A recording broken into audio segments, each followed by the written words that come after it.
Բարև հեռուստադիտող բարեկամներ, Ֆորտունա Լոռու մարզային հեռուստաընկերության եթերում տեսադաշտ հաղորդաշարն է, ինչպես գիտեք, դեռ 3 տարի առաջ Լոռին հռչակվեց Smart Մարզ։ Սա առնվազն նշանակում էր, որ Լոռու մարզում պետք է զարգանան տեղեկատվական տեխնոլոգիաները, ուր ենք հասել եւ ինչ ձեռքբերումներ կամ մինչեւ անգամ բաց թողումներ ունենք։ Այսօր մեր տաղավարում այս թեմայի մասին կզրուցենք Սարգիս Հակոբյանյանի հետ, ով հանդիսանում է վաճառքի եւ մարքեթինգի գծով մասնագետ, բարև ձեզ։ Բարև ձեզ։ Միանգամից սկսենք մարզը վերջին տարիներին ինչ ձեռքբերումներ ունի ըստ ձեզ, կա դաշտ որպես մասնագետ դրսևորվելու համար։ Իհարկե։ Միանգամից ասեմ, որ գործունեությունը սկսել ենք միանգամից 2 ընկերությունով։ Հայաստանյան շուկա ենք եկել նախագծման 3D մոդելավորման ընկերությունով ներկայացնում ենք Արխիդաչ Հայաստանը եւ Արդեսկ Հայաստանով ներկայացնում ենք ավտոդեսկը Հայաստանում պաշտոնական ներկայացուցիչն ենք համարվում ավտոդեսկի մարզի ձեռքբերումները իհարկե հսկայական են տեղեկատվական ոլորտում այդ իսկ նպատակով մենք ուզում ենք ել ավելի խորացնենք մեր ձեռքբերումները եւ ստեղծենք աշխատաշուկա Շատ լավ, ձեր այսպես կոնկրետ որպես երիտասարդ, Վանաձորցի երիտասարդ, որ այս ոլորտում փաստորեն վերջին շրջանում գործունեություն է ծավալում, որոնք են ձեռքբերումները, ինչ է կարել, որ չեն անում մեկ այլ քաղաքում կամ մեկ այլ մարզում, այսպես ասած։ Ընդհանրապես Առհասարակ Արխիդաչ ընկերությունը, որ հիմա արդեն հայաստանյան շուկայում է եւ ներկայացնում է ճարտարապետական ոլորտի բոլոր առավելությունները, որը շուկային մենք կարող ենք առաջարկել։ Հայաստանում ընդհանրապես գոյություն չունի, դա նոր հասկացողություն է, նոր արժեքներ, որը մենք պետք է ներկայացնենք հայաստանյան շուկային, հայաստանյան մասնագետներին վերապատրաստենք, որպեսզի կարողանան մեր Հայաստանի ինժեներները եւ ճարտարապետները մուտք ունենան եվրոպական շուկա։ Շատ լավ։ Այ մասնագետների պատրաստման այդ գործընթացից խոսենք, ինչ փուլերով է իրականացվում, արդյոք անվճար են մարդիկ այդ գիտելիքները ստանում, ինչպես է կազմակերպում այդ ամենը։ Ունենք նախնական պայմանավորվածություն Պոլիտեխնիկ համալսարանի հետ, որով մենք ուզում ենք կրթական բարեփոխումներ մտցնենք ճարտարապետական եւ ինժեներական հենց կրթության մեջ։ Բոլորովին անվճար է, ես կասեմ նույնիսկ, որ մենք մեր վերապատրաստման 3-ամսյա փուլերը վճարովի ենք իրականացնում, այսինքն մոտ 250 եվրոյին համարժեք դրամ ենք վճարում մեր մասնագետներին, այսինքն այն մարդկանց, ովքեր ունեն բավարար գիտելիքներ եւ մեր պահանջարկին համապատասխանում են։ Շատ լավ։ Իսկ լավ, մասնագետները վերապատրաստվեցին, արդյոք Վանաձոր քաղաքում դաշտը այնքան մեծ է, որ կարողանան աշխատանք ունենալ, կոնկրետ ձեր կազմակերպությունում կա արդյոք աշխատատեղ, ինչպես են դրսևորվելու ի վերջո այդ մարդիկ, ովքեր ասենք վերապատրաստվել են։ Իհարկե կան աշխատատեղեր եւ կուզենամ նշել, որ Նատաշա Միրզոյանցը, որը բնիկ Վանաձորցի է եւ 23 տարի արդեն ապրում է Հոլանդիայում, հասկանալով, որ շուկան թիրախային է, բայց քանի որ մարզի զարգացման խնդիր կա եւ թիրախային շուկա է համարվում Վանաձորը, որ շատ երիտասարդներ ուղղվածություն են վերցնում Վանաձորից դեպի Երևան եւ աշխատում են ոչ մասնագիտական ուղղվածությամբ, հասկանալով այդ ամենը ռիսկի դիմելով եկել են Վանաձոր, խոշոր ներդրում են կատարել Վանաձորյան շուկայի համար եւ այդ ամեն ինչը դեռ ամենը չէ, այսպես ասած, դեռ դա շարունակական է, այսինքն եթե մենք հիմա կարողանում ենք աջակցել, ուզում ենք բարեփոխումներ մտցնել կրթական համակարգում եւ կարողանում ենք վերապատրաստման փուլը վճարովի դարձնել, այսինքն սա մի հատ ալտերնատիվ մոտեցում է, որտեղ մենք ուզում ենք նշել, որ մեզ համար փորձ աշխատանքային կարևոր չէ, մեզ համար կարևոր է էնտուզիազմ, ցանկություն, չէ, մեծ ցանկություն, ոգևորություն։ Շատ լավ, ես ճիշտ եմ հասկանում, որ ներդրողի Վանաձորցի լինելու փաստը եթե չլիներ, գուցե այդ գլոբալ ծրագրերը Վանաձորում չիրականացվեն կոնկրետ ձեր կողմից։ Իհարկե։ Շատ լավ, մտավախությունները մի կողմ են դրված, որ չեք հաջողի եւ արդեն մի կողմ են դրված, արդեն մենք աշխատում ենք Ակնկալիքը շահը այսպես որն է ձեր։ Մեր շահը բացառապես Վանաձորում ստեղծել աշխատաշուկա, այսինքն Վանաձորցին մնա Վանաձորում եւ աշխատի գոնե մոտ իր մասնագիտության, այսինքն ինժեներական եւ ճարտարապետական ոլորտում։ Ինչու եմ ասում, որ մենք արդեն մտավախություններ չունենք, որովհետև մենք արդեն մեծ թափով սկսել ենք եւ մեր պոտենցիալը, մեր ամբողջ հնարավորությունը հենց ուղղել ենք Վանաձորը զարգացնելու եւ մենք հավատում ենք, որ մենք դեռ շատ ճանապարհ ունենք անցնելու ամբողջ իմաստը նրանում է, որ հենց Նատաշա Միրզոյանցը երբ որ հեռացել է Հայաստանից այն ժամանակ 93 թվականին շատ վատ պայմաններ են եղել, հիմա հասկանալով այդ ամեն ինչը, որ ինքը արդեն դժվարությամբ հասել է ինչ-որ մի բանի եւ իր գործունեությամբ, իր ներուժով կարողանում է նպաստել, որ Վանաձորցին ունենա աշխատանք, դա իր համար մեծ ողջավորություն է, մեծ ներշնչակ։ Շատ լավ, ոլորտի խնդիրներից խոսենք, որոնք են բաց թողումները, արդյոք պետական մակարդակով իսկապես խրախուսում եւ աջակցություն կա, չնայած այդ մասին շատ խոսում են եւ ասում են, որ պատրաստական են եւ այլն, բայց գործում ջանքեր, ձեռքբերումներ, մոտեցումներ, որոնց մասին կարելի է խոսել եւ ներկայացնել։ Իհարկե։ Փետրվարին 23-ին կայացած բիզնես ֆորումի շրջանակներում դուք եւս այնտեղ եք եւ տեսաք, որ ինչպեսի առաջարկներ մենք ստացանք հայաստանյան շուկայից, հայաստանյան ընկերություններից, որը նման է չուներ այդպիսի պրոյեկտների,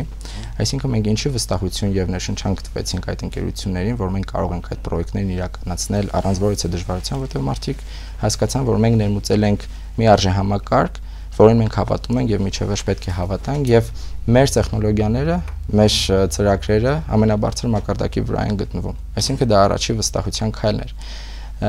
Հիմա ֆորումից հետո, ֆորումի շրջանակներում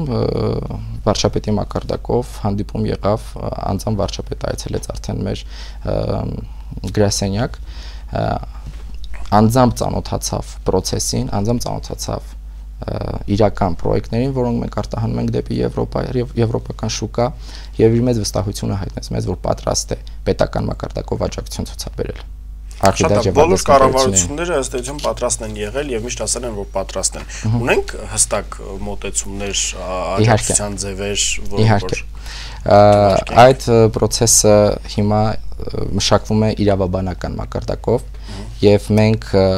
ապրիլի 1-ից 4-ը ունենք ավտոդեսկի մակարդակով մեծ կոնֆերանս, որը տեղի ունենալու Բարսելոնայում, եւ ավտոդեսկը մեզ խոստացել է, որ պետք է աջակցություն ցուցաբերի հայաստանյան շուկային։ Ինքը հասկանում է, որ ինչ խնդիրներ կան, ինչ հետևանքներից է բխում այդ խնդիրները եւ նոր մոտեցում է տալիս եւ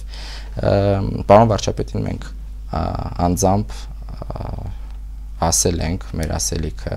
ասել ենք, որ հայաստանյան շուկայի խնդիրներից մեկը, որ վստահություն չունի Հայաստանը, դա ոչ օրինական լիցենզավորված ծրագրերի օգտագործումն է, որը վստահություն չի տալիս եվրոպական շուկան եւ առհասարակ ոչ մեկը։ Այսինքն դա գլխավոր խնդիրն է։ Դա գլխավոր խնդիրներից մեկն է, այո, պատճառները շատ են, թե ինչու է այդպես, մենք բոլորս հասկանում ենք, բայց մենք հիմա նոր մոտեցում ենք ցուցաբերում, այսինքն մեր նպատակը ոչ թե մոնոպոլիա ստեղծելն է եւ պարտադրելն է բիզնես հարթակում, որ դուք պետք է անպայման օրինական լիցենզավորված ծրագիր օգտագործեք, գնեք մեզանից, ոչ։ Մեր շահերը բխում է նրանից, որ Հայաստանում գործունեություն ծավալող ճարտարապետական եւ ինժեներական ընկերությունները ունենան համապատասխան ռեյտինգ որակավորում, որպեսզի կարողանան իրենց արտադրանքը եվրոպական շուկային համարժեքով արտահանել։ Այսինքն լինեն ռեալ պատվերներ, ռեալ կատարողներ։ Շատ լավ։ Մենք մասնագիտական տերմիններով ենք խոսում, ուզում ենք գործառույթները հստակ ձևակերպենք, հա, ինչ եք առաջարկում առհասարակ, ում եք առաջարկում, որոնք են հստակ ծառայությունները, եկեք թվարկենք։ Ինչ ենք առաջարկում։ Առաջարկում ենք ավտոդեսկի ամբողջական փաթեթը եւ առաջարկում ենք հատային տարբերակով փաթեթներ, այսինքն կլինի ավտոկադ, Revit մակարդակի ծրագրեր, որոնք նախագծման եւ կոնստրուկտիվ մասի 3D մոդելավորման, այսինքն ճարտարապետական եւ ինժեներական մակարդակի ծրագրեր են։ Մենք ունեցանք 3 հանդիպում ճարտարապետների միության պալատում 15-ից ավելի ընկերությունների հետ, ճարտարապետական ընկերությունների հետ, պարոն Մինասյանի աջակցությամբ, ճարտարապետների միության նախագահի հովանավորությամբ, պարզ բաց քննարկվեցին բոլոր թերությունները։ Մարդիկ ինչ խնդիրներ ունեն, ինչ խնդիրներ ունեն, որոնք կարող են առանց վախենալու ասել մեզ, որովհետև մենք պետք է ապրիլ ամսին այդ հարցերը բարձրացնենք պարզ եւ հասանելի մակարդակով։ Որ ավտոդեսկի առաջարկված ծրագրերը հայաստանյան շուկայի համար թանկ են։ Առաջինը։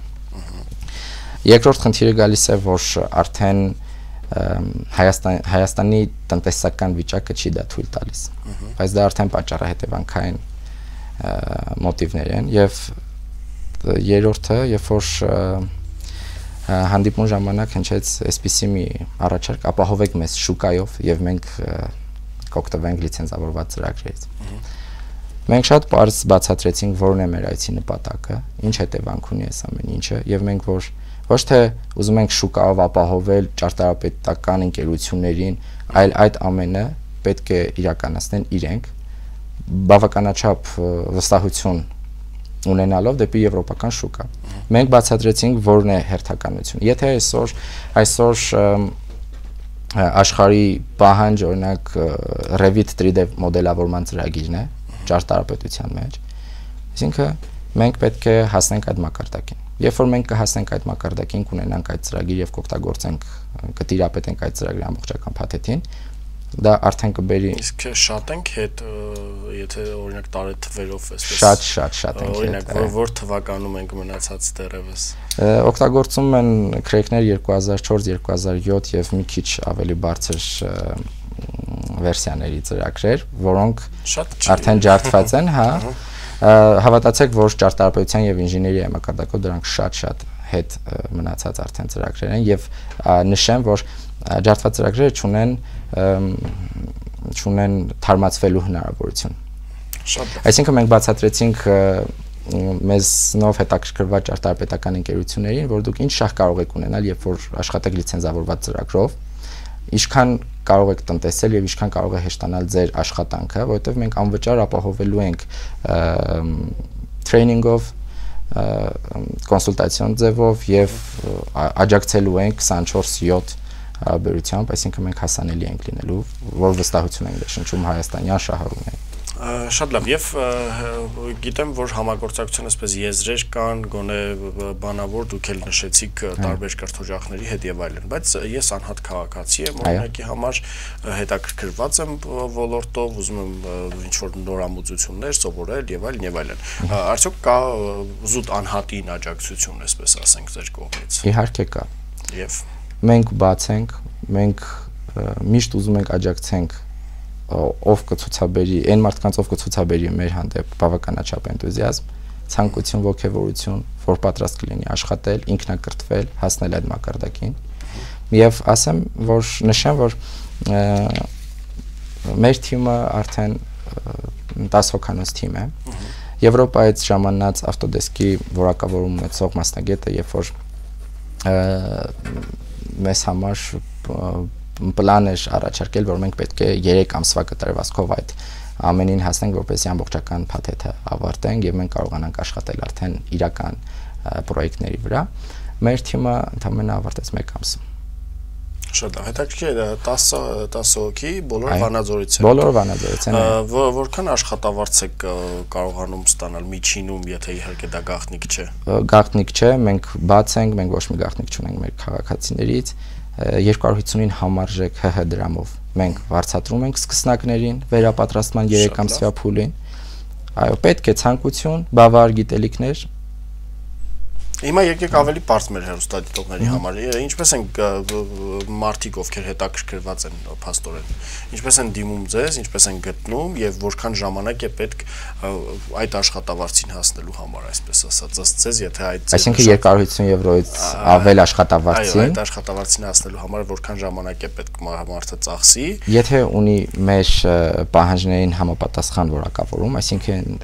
տարական պահանջները, որ մենք նշում ենք մեր տեխնացուների համար, մենք ապահովում ենք հենց առաջի ամսվանից մեր խոստացված մասը։ Մնացած մասը արդեն 250-ից ավել ինքը կկարողանա ապահովել իր համար, դա արդեն կախված է անձամբ իրենից։ Ինչքան ցանկություն կունենա ինքնակրթվելու եւ իր մակարդակը ավելի բարձրացնելու։ Շատ լավ, եւ եթե խոսենք արդեն հեռանկարների մասին, իրականում 5 տարի առաջ, 6 տարի առաջ այս ամենը չկար եւ որ կան ձեռքբերումներ, դա իսկապես փաստ է։ Բայց ուր ենք գնում, հա, հեռանկարը որն է Լոռու մարզում տեղեկատվական տեխնոլոգիաների ոլորտի, այսպես ասած, արդյոք այնինչ որ ծրագրված է իրականում հնարավոր է իրականացնել։ Իհարկե ես հավատում եմ։ Գնում ենք իրականացնելու մեր երազանքները, որ Վանաձորցին մնա Վանաձորում, մենք հավատում ենք այդ գաղափարախոսությանը, մեր թիմի անդամներով բոլորս աջակցում ենք մեր տնօրինությանը, այսինքն ողջավորությունը այնքան մեծ է, որ մենք նույնիսկ չենք մտածում, որ հնարավոր է, որ մենք օրինակ պարտվենք այս դաշտում։ Այսինքն այն ուղերձը, որ մենք ուզում ենք հասցնենք վանաձորցիներին, որ ինքնակրթվեք եւ ունեցեք, հասեք այս ամենին, դա բաց է։ Այսինքն բավականաչափ հետաքրքրություն ցույց տված անձիկ, որոնք հետևում են մեզ մեր սոցցանցերով եւ վեբսայթով, նրանք կարող են իրենց CV-ն ուղարկել, մեր համապատասխան մասնագետներն արդեն կորակավորեն, կկանչեն հարցազրույցի, դա արդեն հետագա փուլերի համար, հետագա ներդրման փուլերի համար, որովհետեւ հիմա ես նշեցի, որ մենք բանավոր պայմանավորվածությունների փուլում ենք, ներկա պահին շարունակվում է երկրորդ հանդիպումը պոլիտեխնիկ համալսարանի ղեկավարության հետ, այսինքն քննարկվում են առաջարկները արդեն իրավաբանական մակարդակի, որպեսզի արդեն գրավոր տեսքով ըստ պայմանագրի կարողանանք հանդես գալ մեր առաջարկով։ Այսինքն ողջավորվածություն կա, ցանկություն կա աշխատելու, ամեն ինչ լավ է լինելու, մենք հավատում ենք ու գնում ենք առաջ։ Շատ լավ, եւ այն կառույցները, որոնք դուք նշեցիք եւ որոնք ներկայացնում եք, հա, ձեր նշած տասը, այսպես երիտասարդական ավյունով, այսպես թիմով, համոզված եմ եվրոպական երկրներում իրենց շուկան, իրենց դրսևորման այսպես շրջանակները ունեն եւ ամեն բան լավ է, շահույթով աշխատում են, ինչը Վանաձորի մասին բնականաբար չի կարելի ասել, այսինքն չկա շահույթ, կա բացառապես ներդրում, աշխատատեղերի ապահովում։ Լավ, երբ պետք է արդեն ակնկալել շահույթ, այսինքն ինչ ժամկետների մասին է խոսք, արդյոք սահմանել եք ձեզ համար։ Ժամկետներ հստակ նշված չեն, մեր նպատակը միայն մեր գաղափարները առաջ տանելն է, հավատալն է։ Այսինքն մենք հասկանում ենք, որ սկսել ենք մի գործ, որ չի եղել Հայաստանում այդպեսին, որպես այդպեսին, եւ մենք շատ անելիք ունենք դեռ, որպեսզի կարողանանք մեզ լուսաբանել, բացատրել ինչ ենք մենք ուզում, ինչ մակարդակի ենք ձգտում հասնել հայաստանյան շուկայի համար։ Մենք նշեցի, որ ճարտարապետների միության պալատի հետ երբ որ հանդիպեցինք, նշեցինք մի քանի փաստեր, որ փետրվարի 23-ի բիզնես ֆորումի շրջանակներում եղան իրական առաջարկներ հայ սպառողի կողմից։ Հիմա մենք այդ տարբերությունը բացատրում ենք, ասում ենք, ինչի որ ձեր հանդեպ, ինչի հետաքրքրությունը մեր հանդեպ եղավ, որովհետև ընկերությունները հայաստանյան տեսան մեր նորությունները, նորարարությունները տեխնոլոգիական այդ ոլորտում եւ վստահություն ունեցանք, որպեսզի մենք զբաղվենք։ Մենք բացատրեցինք, որ մենք դրա կարիքը չունենք, մենք բացառապես աշխատում ենք եվրոպական շուկայի համար։ Այսինքն այդ շուկան ձեզ համար կա, պոտենցիալ կա։ Եթե դուք ունենաք բավականաչափ հետաքրքրվածություն եւ ձեր պոտենցիալը ուղեք դեպի օրինականացման, դուք կունենաք նաեւ հետաքրքիր առաջարկներ, ու շատ հետաքրքիր առաջարկներ, եւ ես ուզում եմ նշել Երևանի Engineering City-ին, որ մենք տեսանք, մեզ հրավիրել էին այնտեղ շրջայցի, ծանոթացրեցին գործող ընկերությունների հետ եւ ասացին, որ 11-ից ավելի միջազգային ընկերություններ պետք է լինեն մոտ 2 տարվա ընթացքում, այսինքն երբ այդ կամպուսը ամբողջությամբ ավարտվի, այդպիսի մի հատ հզոր կառույց է ստեղծվելու, որ ունենալու է հզոր աշխատատեղեր։ Այսինքն մեր հանդեպ ցուցաբերած հետաքրքրությունը եւս մեզ պարտավորեցնում է, որ մենք կարողանանք այս դաշտում հայաստանյան շուկայի համար ճիշտ աշխատենք։ Շատ լավ, եւ թերևս վերջին հարցը, փաստորեն մարզում Լոռու մարզպետարան, Վանաձորում Վանաձորի քաղաքապետարան եւ իհարկե կառավարություն այս 3 կառույցների ձեր ակնկալիքը որպես երիտասարդներ, ովքեր ինչ որ փոքրիկ ներդրում են անում ոլորտի զարգացման համար, որն է, ինչ եք ակնկալում, մի քանի բառով ձևակերպենք, հստակեցնենք։ Պետական մակարդակով աջակցություն ասելով մենք հասկանում ենք, որ պետական սեկտորի աշխատակիցները, որոնք ունեն սերվերներ եւ աշխատում են սերվերային համակարգով եւ ներկայացնում են պետությունը, պետական մակարդակով աջակցությամբ անցնեն լիցենզավորված տարբերակի, որոնց համար մենք կմշակենք հատուկ փաթեթներ, հատուկ առաջարկով հանդես կգանք, ունենանք այդ սեգմենտը շուկայի համար եւ շարժվենք առաջ։ Այսինքն բիզնեսը, մենք բիզնես հարթակին ոչ թե միտում ունենք, որպեսզի մենք տուգանենք, որ կեղծիք եք օգտագործում, բացատրելով, վերապատրաստելով, հասկացնելով ինչ ենք մենք առաջարկում, ինչ հնարավորություններ ենք մենք բացում բիզնես սեգմենտի համար։ Մարդիկ իրենք հասկանան տարբերությունը եւ արդեն օրինական ճանապարհով գործունեություն ծավալեն։ Եվ միևնույնն է վճարին ավելի թանկ, հա, ինչպես հասկանում եմ, թե ոչ, Հայաստանի համար ապրիլին ավտոդեսկը մշակելու է հատուկ առաջարկ, հատուկ գնային քաղաքականություն, այո, իհարկե, որտեղ մենք հասկանում ենք, որ Եվրոպայի տնտեսությունը բարձր մակարդակի վրա է գտնվում։ Նրանք 2008 թվականին արդեն ճգնաժամից դուրս եկան, չէ, իսկ Հայաստանը նոր տնտեսական հեղափոխություն է ուզում անել։ Ամբողջությամբ այդ ամենը հասկանալով ավտոդեսկը նույնիսկ մեզ թվեր է տրամադրել, չգիտեմ որքանով ճիշտ լինի եթերում ասել, որ 85% Հայաստանում, որոնք ոչ լիցենզավորված, ոչ օրինական ճանապարհով են աշխատում, 17 միլիոն դոլարին համարժեք ստվերային տնտեսություն են վարում։ Դուք պատկերացրեք, եթե 17 միլիոն դոլար ստվերային տնտեսությունը գա օրինական դաշտ, մենք ինչեր կարող ենք անել Վանաձոր քաղաքի համար, Լոռվա մարզի համար։ Իսկ դա ինչպես է հաջողվում պարզել, ինչ հաշվարկներ են։ Համապատասխան ընկերություններ կան, որոնք զբաղվում են այդ տվյալների հավաքագրմամբ, այդ տվյալները միայն իրավունք ունի ունենալ տարածաշրջանի պաշտոնական ներկայացուցիչը, որ արդեն պաշտոնապես ավտոդեսկը մեզ ուղարկել է, մենք գիտենք ովքեր են օրինական ճանապարհով օգտվել լիցենզավորված տարբերակներից, մենք ամբողջ ինֆորմացիան արդեն տիրապետում ենք ավտոդես մակարդակով։ Այսինքն մեր նպատակն է հիմա կառավարությանը հասցնել այս թվերը, այս փաստերը, որ մենք թվերի լեզվով խոսանք, ասենք, որ ինչ է կատարվում փոքրիկ հայաստանյան շուկայում, որը ունի մեծ պոտենցիալ, եւ եթե մենք կարողանանք այդ նպատակը, այդ ամբողջ միջոցները ուղղել դեպի Վանաձոր, Լոռի, կկարողանանք նաև Հայաստանը զարգացնել ամբողջ մակարդակով։ Շատ ամեն դեպքում 17 միլիոն դոլարի այսպես գաղտնի շրջանառություն, դա շատ մեծ մեսիջ է կարծում եմ հենց նաև կառավարության համար եւ պետք է ուշադրություն դարձնել։ Իհարկե։ Այն ամենին մենք ակնկալում ենք այդ աջակցությունը, հիմա արդեն բանավոր պայմանավորվածությունները կփորձենք արդեն իրավաբանական հարթակ բերել եւ հավատում ենք, որ ամեն ինչ լավ կլինի։ Շատ լավ, շնորհակալություն։ Շնորհակալություն ձեզ։ Բարեկամներ, փաստորեն դեռևս 93 թվականին, այն ժամանակ, երբ որ արտագաղթի ծավալները Հայաստանում բավականին մեծ են եղել, Հայաստանից արտագաղթած եւ եվրոպական երկրներում հաջողության հասած վանաձորցին այսօր կարողացել է աշխատատեղեր ապահովել 10 այսպես երիտասարդների համար եւ բաց են նոր համագործակցությունների համար։ Այնպես որ եթե հետաքրքրում է, կարող եք գտնել եւ ինչու ոչ նաև համարձակվել դուք եւս, այսքան այս թողարկման համար մենք դեռ հանդիպելու ենք։